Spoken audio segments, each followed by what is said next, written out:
नमस्कार, आप देख रहे हैं न्यूज एक्सप्रेस 24 आज की बड़ी खबर के साथ। आज की सबसे बड़ी खबर नवसारी जिले से जुड़ी है, जहां पुलिस ने संगठित अपराध के खिलाफ एक बड़ी और ऐतिहासिक कार्रवाई को अंजाम दिया। नवसारी में सक्रिय एक खतरनाक आपराधिक गिरोह, जिसे पुलिस ने तीव्रगिरी गैंग के नाम से चिन्हित किया है, अब GUJCTOC एक्ट 2015 के अंतर्गत कानूनी शिकंजे में आ चुका है। नवसारी जिला पुलिस अधीक्षक कार्यालय की ओर से जारी आधिकारिक प्रेस नोट के अनुसार इस आपराधिक गैंग के कुल 7 सदस्य चिन्हित किए गए हैं, जिन पर अब Gujarat control of terrorism and organised crime act यानी GUJCTOC 2015 के तहत मुकदमा दर्ज किया गया है। ये वही अधिनियम है जिसे गुजरात राज्य में संगठित अपराध, आतंकवादी गतिविधियों, जबरन वसूली, माफिया नेटवर्क और सामूहिक हिंसा जैसे मामलों में लगाया जाता है। ये कोई सामान्य कानूनी धारा नहीं, बल्कि एक विशेष कानून है, जिसके तहत न केवल सख्त गिरफ्तारी की प्रक्रिया होती है, बल्कि अदालतों में विशेष अभियोजन और कठोर सजा का प्रावधान भी शामिल होता है। इस संपूर्ण कार्रवाई का नेतृत्व नवसारी के पुलिस अधीक्षक शैलेश सिंह वाघेला ने किया। उनके साथ जिला पुलिस इकाइयों के कई वरिष्ठ अधिकारी भी शामिल रहे, जिनमें शामिल है धर्मराज वसावा, प्रेमजीत सिंह वाघेला, सलमान अग्रवाल। इन सभी अधिकारियों ने खुफिया जानकारी, तकनीकी साक्ष्य और जमीनी स्तर पर प्राप्त रिपोर्टों के आधार पर गैंग की गतिविधियों को ट्रैक किया और कार्रवाई को कानूनी रूप से ठोस बनाया।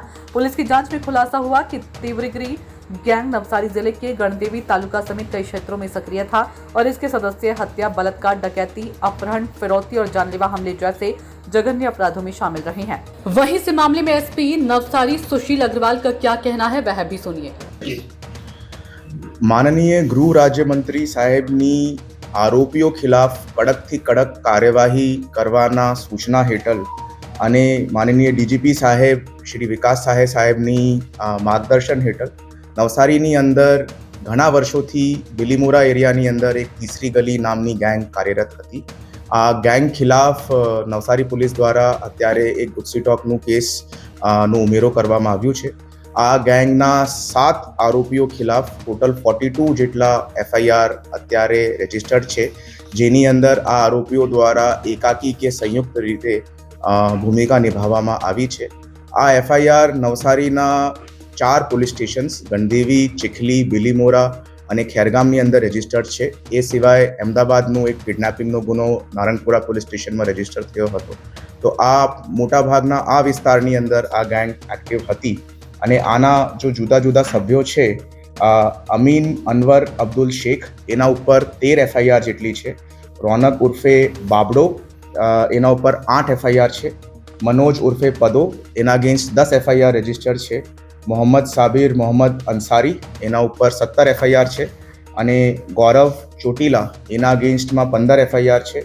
માજ ઉર્ફે દીન શેખ, એના અગેન્સ્ટમાં 7 FIR છે અને કેવિન પટેલ, એના અગેન્સ્ટમાં 10 FIR છે।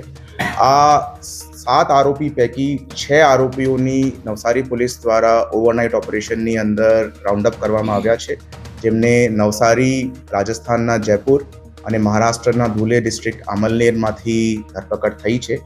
એક આરોપી અત્યારે વોન્ટેડ છે, તેના બાબતની શોધખોળ પોલીસ દ્વારા ચાલુમાં છે। આ તમામ આરોપીઓ ખિલાફ ખૂનની કોશિશ, ખંડણી, એક્સટોર્શન, બોડી ઓફેન્સીસ જેટલા ગંભીર પ્રકારના ગુનાઓ રજિસ્ટર્ડ હતા અને આ ગેંગ જો છે તે તીસરી ગલી ગેંગના નામથી ઓળખાતી હતી અને મોટાભાગે બિલીમોરા, ચીખલી અને ગણદેવી વિસ્તારની અંદર આ ગેંગનું પ્રભુત્વ હતો અને આજે આ કાર્યવાહી પછી ઘણા બધા આ લોકો આ ગેંગના વિક્ટિમ્સ બનેલા છે। મારા તમામથી અપીલ છે કે આપ નવસારી પોલીસનો સંપર્ક કરો। આપની આઈડેન્ટિટી સિક્રેટ રાખવામાં આવશે। આપનું સ્ટેટમેન્ટ અમે ગુપ્ત રીતેથી આ એક્ટની અંદર નોંધી શકાય છે। આપ આ ગેંગ વિરુદ્ધ ચોખ્ખા પુરાવા આપો કે અગર આપના સાથે બીજી કોઈ ઘટના બનેલી હોય અને એની અંદર FIR નોંધી શકાય છે, એવી રીતેની માહિતી આપશે। આ ગેંગે કેટલી હત્યા કરી? અત્યાર સુધી એમના ઉપર એક હત્યાનું કેસ 2021ની અંદર રજિસ્ટર્ડ હતો, જો એક ઇન્ટર ગેંગ રાઇવલરીના કારણે આતલિયાની બીજી એક ગેંગ છે, તેને નિલેશ નામના આરોપીને તીસરી ગલી બોલાવીને તીસરી ગલીની અંદર જ ભેગા થઈને આ એક હત્યા કરવામાં આવી। સીટની રચના કરવામાં આવી। આ ગુનાની તપાસ હેઠળ DYSP ચીખલીના નેતૃત્વ હેઠળ એક સીટની રચના કરવામાં આવી છે। તે સીટના મેમ્બર્સ તરીકે 3 PI, 3 PSI અને બીજા મેમ્બર્સની ટોટલ 11 જેટલા લોકોની આ સીટની રચના કરવામાં આવી છે અને અત્યારે હાલ સુરતના સ્પેશિયલ ગુજસીટોક કોર્ટની અંદર એમના પ્રોડક્શન અને રિમાન્ડની કાર્યવાહી હાલ ચાલુ છે.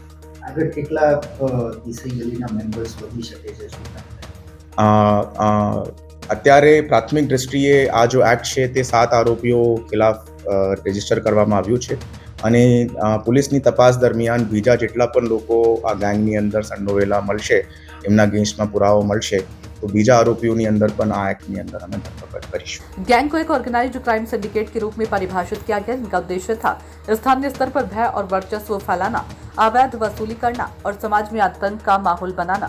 GUJCTOC कानून के अंतर्गत ये कार्रवाई इसलिए भी अहम है क्योंकि इसमें केवल अपराध ही नहीं बल्कि संगठित योजना, आर्थिक नेटवर्क और गैंग संरचना को भी कानूनी रूप से अपराध की श्रेणी में लिया जाता है. गुजरात में ये अधिनियम अब तक बहुत सीमित मामलों में लगाया गया है और ये गिरफ्तारी उन चुनिंदा मामलों में शामिल है जहां संगठित गिरोह पर सामूहिक आधार पर केस दर्ज हुआ है. पुलिस ने बताया कि गिरोह के कई सदस्य वर्षों से फरार थे, लेकिन इस बार सूचना संकलन और रणनीतिक निगरानी के तहत सभी 7 आरोपियों को अलग अलग स्थानों से गिरफ्तार कर लिया गया है. इन सभी के खिलाफ केस डायरी, पुख्ता सबूत, कॉल डिटेल रिकॉर्ड्स और गवाहों के बयान पुलिस के पास मौजूद है. ये मामला अब विशेष अदालत में प्रस्तुत किया जाएगा और आगे की जांच में ये भी देखा जाएगा कि गैंग के पीछे किन किन अन्य प्रभावशाली तत्वों का हाथ था. जांच एजेंसियों को शक है कि इस गैंग का नेटवर्क गुजरात के बाहर भी फैला हो सकता है और इसलिए राज्य की विशेष crime cell, anti terror squad और इंटेलिजेंस विंग को भी जांच में जोड़ा गया है. नवसारी पुलिस की इस कार्रवाई को न केवल एक कानूनी सफलता के रूप में देखा जा रहा है, बल्कि इसे गुजरात में संगठित अपराध के खिलाफ एक मजबूत संदेश भी माना जा रहा है. तिवरी गिरी गैंग की गिरफ्तारी से इलाके के नागरिकों में राहत की भावना है और पुलिस ने विश्वास दिलाया कि कानून का राज कायम रहेगा.